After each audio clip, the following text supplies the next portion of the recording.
Xin chào tất cả bạn và rất vui được gặp lại các bạn trong các cuộc hành trình của lại người chân sau một gian nghỉ ngơi. Thì cuối cùng mình cũng lại lên đường để đi khám phá và mang lại cho các bạn những video trải nghiệm thú vị độc đáo về các quốc gia trên thế giới. Các bạn không thể đoán được hiện nay lại trên đường đâu. Và bây giờ mình sẽ bật mí ngay. Hãy nhìn đằng sau mình đây, chúng ta sẽ thấy ngay Jakarta. Đúng rồi, hiện nay mình đang ở thủ đô Jakarta của Indonesia. Và trong thời gian chờ đi nốt các quốc gia còn lại thì bây giờ như đã hứa, mình sẽ quay lại các quốc gia mà mình cảm thấy là thú vị và độc đáo nhất và coi như được khám phá nhất. Và bây giờ mình đã có mặt ở đây, ở Indonesia. Trước tiên là sẽ ở thủ đô Jakarta. Tại vì thủ đô Jakarta của Indonesia cũng là một nơi rất là độc đáo, thú vị và có như được khám phá. Và bây giờ chúng ta sẽ bắt đầu ngay cuộc hành trình đi khám phá thủ đô của quốc gia Đông Nam Á này nhé.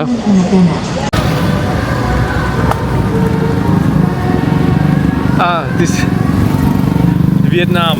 Yeah, Vietnam. Vietnam, yes, Yeah. Vietnam flag. Where's it from? Okay, thank you. Terima kasih. Một anh lái xe tuk tuk mặc áo có quốc kỳ Việt Nam.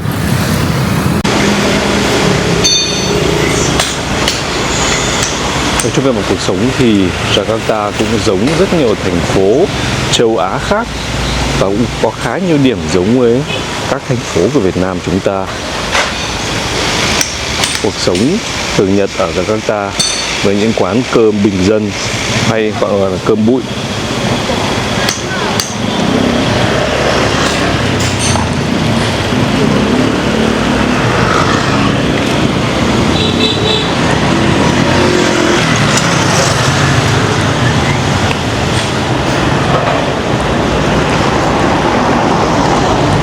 Tuy nhiên thủ đô Jakarta của Indonesia hiện nay đang phải hứng chịu một số phận mà có lẽ là có thể nói là độc nhất vô nhị, không thủ đô nào của một quốc gia nào khác trên thế giới đang phải chứng kiến tình trạng này. Đó là khả năng rất cao là trong những năm tới thủ đô này sẽ không còn nữa. Lý do là ở Jakarta mực nước biển hàng năm có thể tăng lên tới 14 cm và thủ đô này sẽ bị nhấn chìm một lúc nào đó trong tương lai. Và đây các bạn có thể thấy ngay ở khu trung tâm của thủ đô Jakarta, ở khu phố cổ, người ta đã để một cái mô hình tượng trưng cho việc thành phố này sẽ bị nhấn chìm trong tương lai để cảnh báo mọi người bảo vệ môi trường. Và do vậy, hiện nay chính phủ Indonesia đã có kế hoạch thay đổi thủ đô, di rời thủ đô từ Jakarta tới một thành phố khác. Và trong tương lai thì Jakarta sẽ không còn là thủ đô của Indonesia nữa. Và đây bên cạnh những ngôi nhà, những khu nhà mới rất là đẹp mới xây, thì ngay bạn thấy đây, ngay bên cạnh đó thôi là những ngôi nhà có thể nói là rất là tồi tàn cũ kỹ, giống như một khu ổ chuột. Và có một điều nữa, đó là các con sông ở thủ đô Jakarta này trong nhiều năm liền đều được bầu chọn là những con sông ô nhiễm nhất nhì thế giới.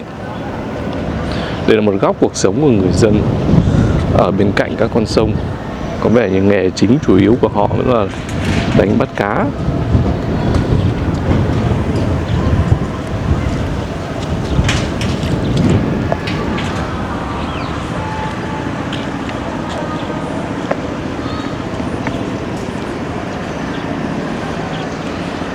Đằng xa bên kia là những con tàu chở hàng. Cảng biển ở thủ đô Jakarta.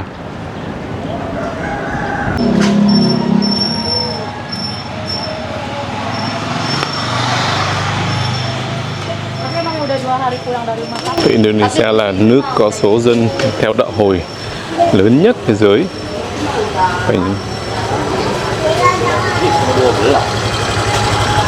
Và đương nhiên là đạo chủ yếu ở đây cũng là đạo Hồi. Đây có vô vàn những nhà thờ Hồi giáo, ví dụ đây chẳng hạn đằng sau chúng ta đây.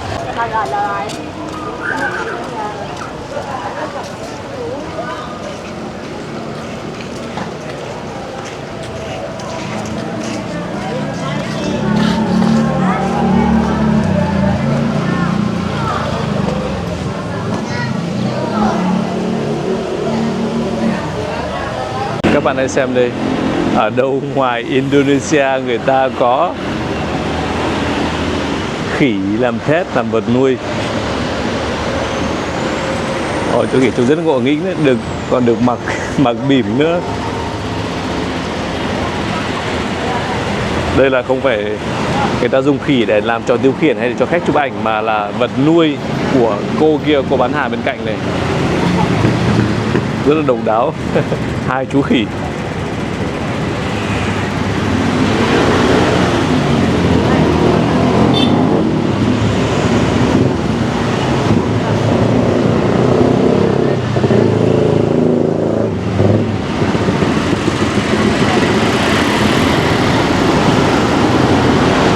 Các bạn thấy chú ăn rất là đáng yêu. Ăn hết rồi có vẻ như đòi nữa.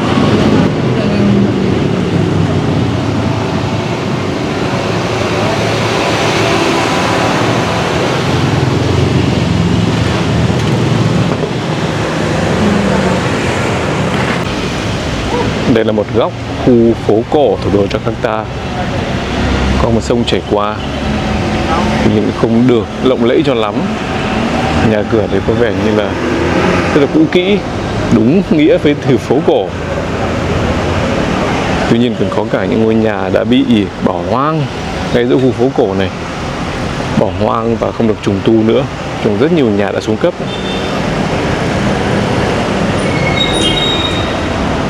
Và rất nhiều các nhà ở khu phố cổ đã xuống cấp, không còn sử dụng được nữa. Và do vậy các bạn thấy đây là họ cũng đang tiến hành tu sửa lại cái khu này.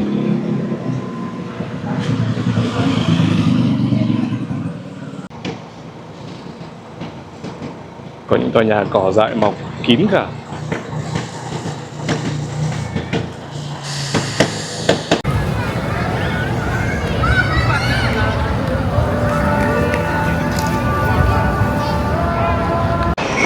Thì chúng ta sẽ vào một trong những quán cà phê xịn sò nhất ở trung tâm thủ đô Jakarta để xem giá cả ở đây như thế nào. Đây là đường lên quán cà phê này.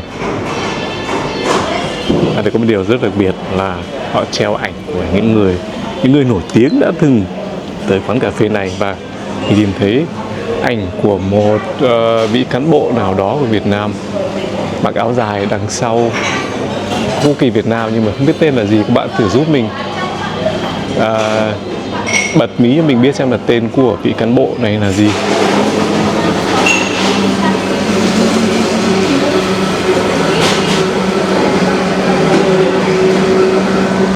Và đây là đoàn của mình trong quán cà phê rất là xịn sò này. Một cốc cà phê có vị bơ và một chiếc bánh ngọt có vị quả dâu màu xanh này. Các bạn có biết tổng giá của cái này là bao nhiêu không? Là 120.000 ruby, là khoảng tầm 200.000 Việt Nam đồng. Cũng không quá đắt so với chất lượng của cái quán rất là đẹp này. Và ngay đằng sau đây là view rất là đẹp, từ ra trung tâm của thành phố.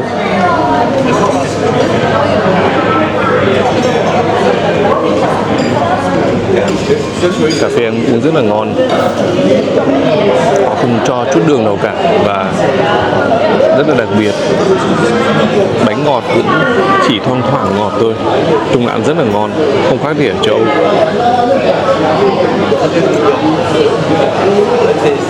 Tuy nhiên các bạn hoàn toàn không phải bỏ nhiều tiền ra để ăn các món sang trọng hoặc là vào những cửa hàng sang trọng như vậy, tại vì ở Indonesia có vô vàn nhiều sự lựa chọn thức ăn đường phố, đủ các thứ các bạn có thể lựa chọn, và giá rất là mềm, chỉ khoảng tầm 1 đô, khoảng tầm 25.000 các bạn có thể có một bữa ăn rồi.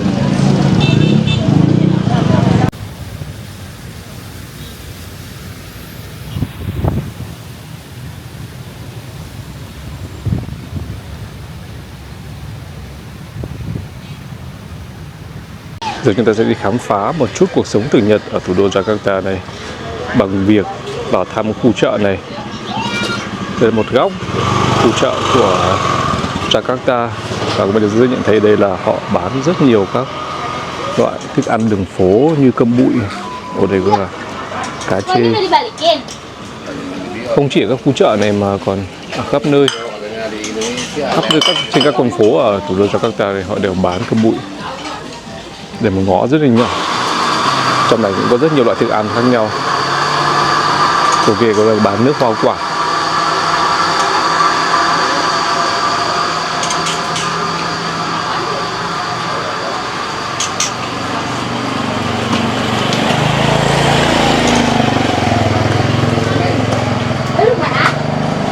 Cơm bụi khá giống Việt Nam, đậu cũng có, hải sản không thiếu thứ gì cả.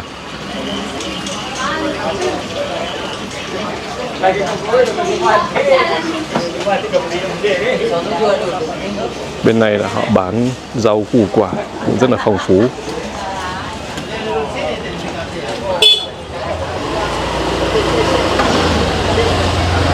Đây mình phát hiện ra một loại có vẻ như là một con gì đó, hoặc là một loại củ quả nào đó. Các bạn thử giúp mình xem, giải đáp xem đây là cái gì đây. Có vẻ như họ tách đôi ra để bán, ngâm trong đá nữa, chắc là cho tươi. Trong hình thù rất là kỳ quái, không biết là cái gì.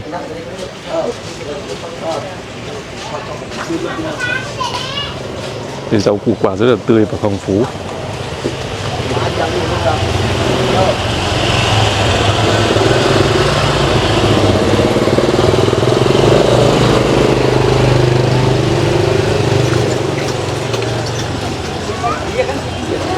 Bên cạnh đó là không thể thiếu được các quầy thức ăn đường phố, như anh này chẳng hạn, bán một cái loại thức ăn nào đó, nước siro.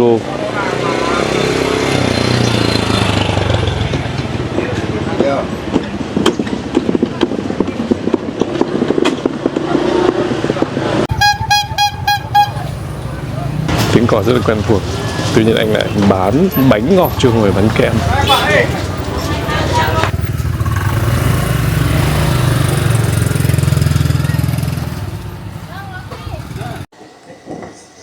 Udah diambil yang Đây là khu vực mà họ bán rất nhiều ếch này. Đây là ếch họ đã làm thịt rất là nhiều. Và bên cạnh đây là rùa baba. Chắc chắn họ bán để ăn, tại bên cạnh này họ làm thịt rất là nhiều rùa với baba.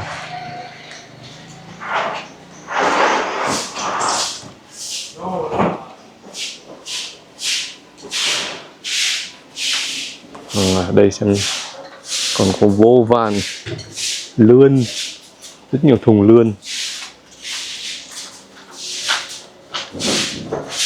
Rồi tiếp tục baba nữa, còn rất là to. Lươn baba ở đây rất là nhiều.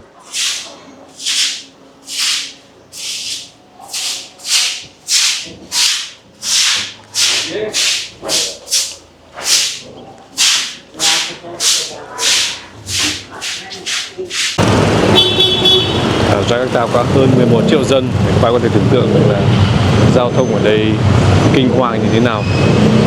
Đây có đủ các loại phương tiện nhiều hơn cả ở Việt Nam nữa. Ngoài ô tô thì còn có tuk tuk, xe máy.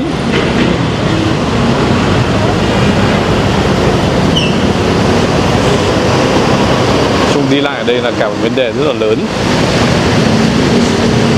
Và đương nhiên là rất mất thời gian, tại vì để tắc đường xảy ra thường xuyên, rất là đông.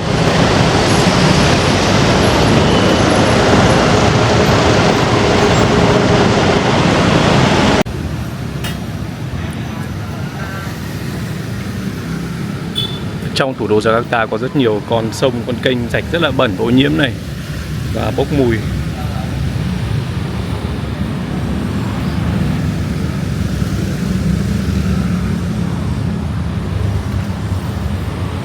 Hai bên là những quán ăn nữa.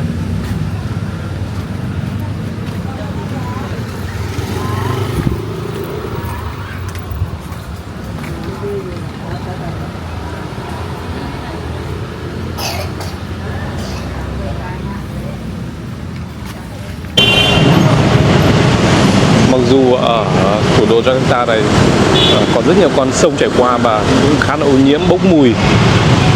Tuy nhiên ở đây mình cảm giác rằng là vẫn còn rất là sạch sẽ, đường phố khá là sạch sẽ, tại vì ở đây không có những sản phẩm của quá trình tiêu hóa cuối cùng của con người, như ở ví dụ như ở Manila của Philippines chẳng hạn. Vậy đấy các bạn không ngửi thấy mùi gì khó chịu khi đi trên các con phố ở thủ đô Jakarta. Một điều rất là tích cực.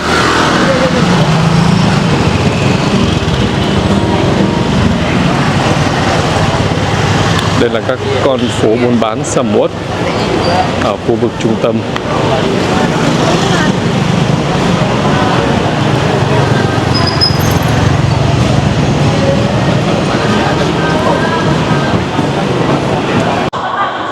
Vì Jakarta là thành phố rất lớn, do vậy mà khoảng cách giữa các nơi ở đây rất là xa nhau. Tuy nhiên rất may là đây các bạn có thể di chuyển bằng rất nhiều loại phương tiện khác nhau, ví dụ như là bằng Grab, xe máy, ô tô, hoặc thậm chí bằng tuk-tuk. Bên cạnh đó thì thủ đô Jakarta còn có hệ thống tàu điện ngầm, rồi tàu đi ra các vùng lân cận và xe buýt nữa, rất là dày đặc, do vậy mà việc di chuyển đấy cũng không quá khó khăn. Và như đã nói thì ở đây những người vô gia cư vừa người xin rất là ít, rất là hiếm gặp, cực kỳ là hiếm gặp. Một điều mà mình thấy rất là tích cực ở Indonesia này.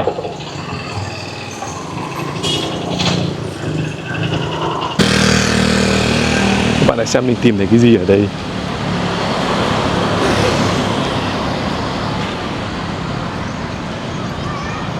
Không chỉ ở Việt Nam xuất hiện cả đấy rồi.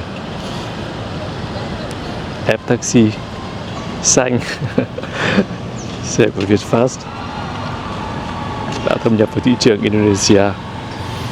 Đó, đây ngoài Grab ra cũng giống Việt Nam, các bạn còn có thể đặt cái taxi này nữa.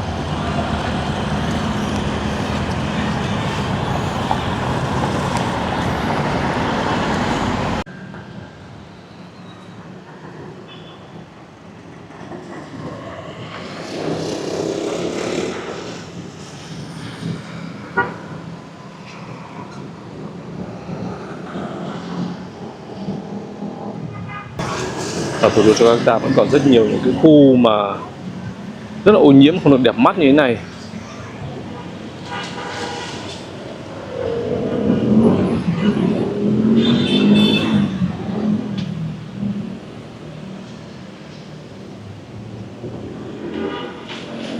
Cũng dễ hiểu vì sao mà thủ đô Jakarta được bầu là một trong những thủ đô ô nhiễm nhất thế giới này.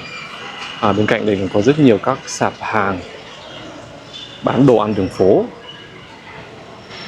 Có thể là họ chỉ để những cái kiosk hàng đây thôi, hoặc cũng có thể bán hàng ở đây. Tại vì ở đây đồ ăn đường phố họ bán rất nhiều vào buổi tối.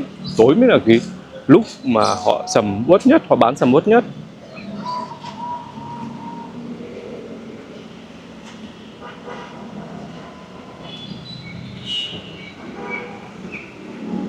Một chú khỉ đang ăn khoai lang.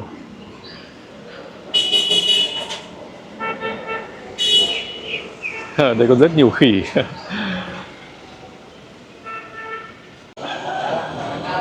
Cuộc sống của người dân lao động bình thường ở Indonesia vẫn còn khá là vất vả. Tuy nhiên có một điều mình rất thích ở đây, đó là người dân vô cùng thân thiện. Nếu đánh giá với độ thân thiện thì có lẽ là hello hello thì có lẽ là người Indonesia, nếu mà đánh giá khu vực Đông Nam Á thì có nghĩa chỉ đứng sau người Myanmar. Myanmar số 1, Indonesia số 2. Người dân vô cùng thân thiện và dễ chịu. Mặc dù cuộc sống ở đây nhiều khi cũng rất là khó khăn.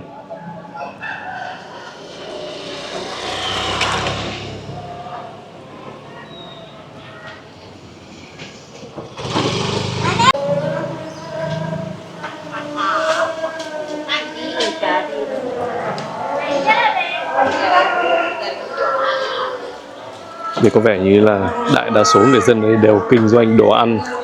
Tại vì quán xá đồ ăn ở đây quá là nhiều, ở khắp mọi nơi, chỗ nào cũng thấy có. Ngoài các hàng bán đồ ăn đồ uống thôi.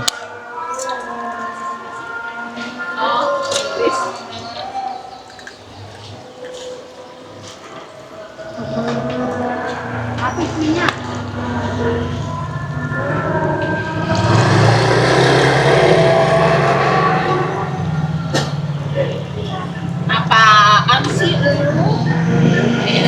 Terima kasih. Terima kasih.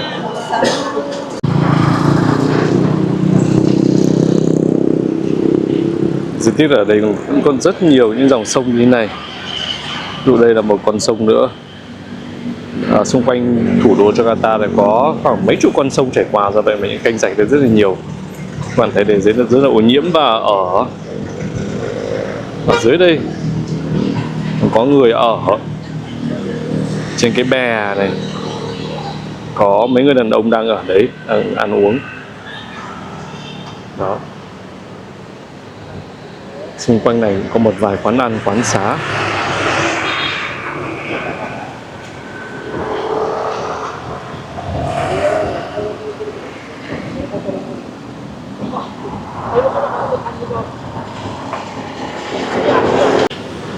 Và các loại hoa quả ở Indonesia cũng không thua kém chúng ta mấy.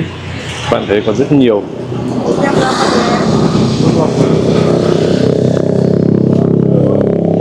Chôm và đặc biệt là rất nhiều mít. Mít của đây dài dài nhỏ nhỏ thôi nhưng mà lại rất là thơm. Đây là cái quả này mình tạm gọi là cái quả da rắn, tại vì rất giống quả da rắn nhưng mà ăn rất là ngon. Măng cụt và hồng xiêm. Và đương nhiên ở đây đặc sản nổi tiếng nhất vẫn là sầu riêng. Và có một điều làm mình rất nể ở đây là trong những ngày ở thủ đô Jakarta này, mình chưa gặp bất kỳ một người ăn xin nào. Cũng có một vài người đi lang thang, tuy nhiên họ không đến gần bạn họ xin, hoặc là họ đi theo, không có chuyện đó. Một điều mình rất là nể phục. Và nếu bạn cho họ thì họ lấy thôi, chứ họ không làm phiền bạn. Kể cả các khu dưới những tầng hầm như này, khu ẩm thấp và tối tăm nhất cũng không hề có mùi, không hề có bất kỳ một cái nào mà không thuộc về đây.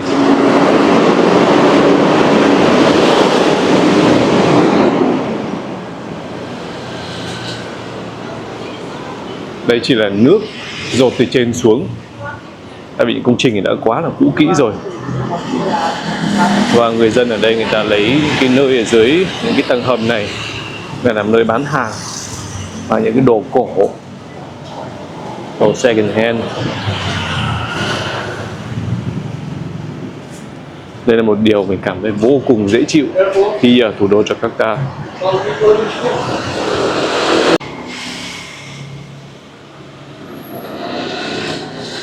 Và có một điều mà mình cũng chưa từng thấy ở đây, đó là ở đây không có ai đứng đái bậy cả. Cũng là một điều mà hơn hẳn Việt Nam chúng ta.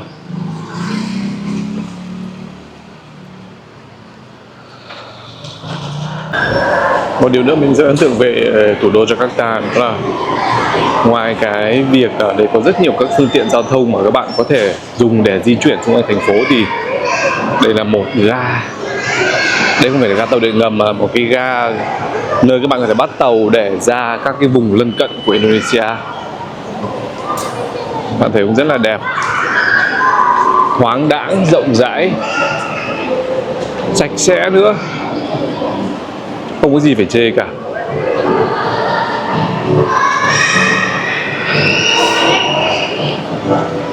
Đó,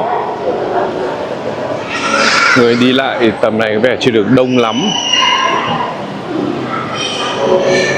Đây là lối vào,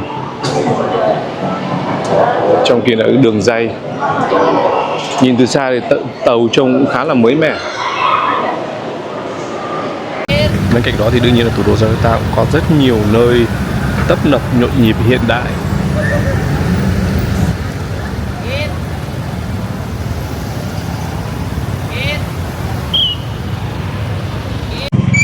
Và mặc dù đây có rất nhiều những tòa nhà cao tầng, những khu đô thị rất là đẹp, lộng lẫy và hiện đại, tuy nhiên ngay bên cạnh đấy thôi cũng là một thực trạng nữa.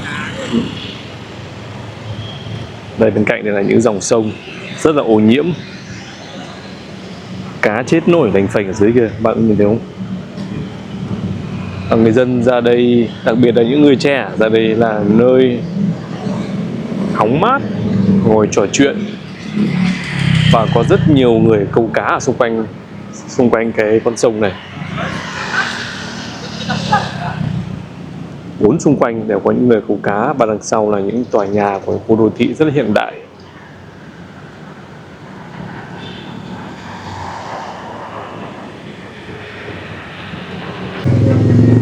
Có vẻ như ở thủ đô Jakarta này, con phố nào cũng là con phố ẩm thực. Đồ ăn ở đây nhiều vô kể. Các bạn này chắc chắn sẽ không bao giờ sợ đói khi tới đây. Đâu cũng thấy bán đồ ăn.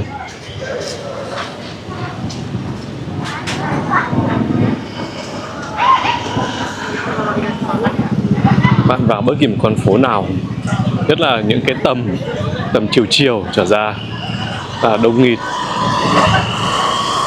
Quán xá đồ ăn ở đây có vẻ là số lượng nhiều nhất, mà không ở đâu, không quốc gia nào mà mình thấy cái mật độ bán đồ ăn nhiều như ở thành phố Jakarta.